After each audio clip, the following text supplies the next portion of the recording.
آج بھی تحریک انصاف کے تمام پارلیمنٹیرین اسمبلی جانے کو تیار ہیں، اس میں اسمبلی کے اجلاس میں تمام اس شرکت کرنے کو تیار ہے. کوئی گارنٹی دے دے کہ گرفتاریاں نہیں ہوں گی ہمارے ممبران کی، مجھے چھوڑیے، مجھے نہ دیجیے. لیکن خود انہوں نے پلان کیا ہوا، چونکہ بجٹ بھی پاس کرانا تھا.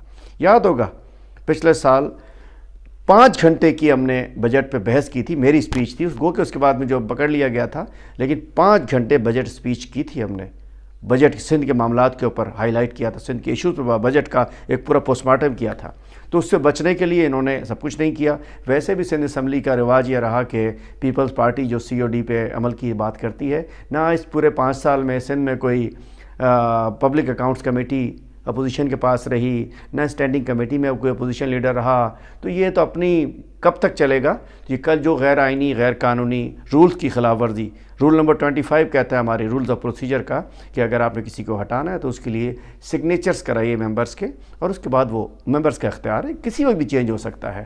ایسے نہیں ہو سکتا کہ اسمبلی کے اندر قرارداد لے آئیں آئیز نوز کر کے، وہ غیر قانونی ہوگا.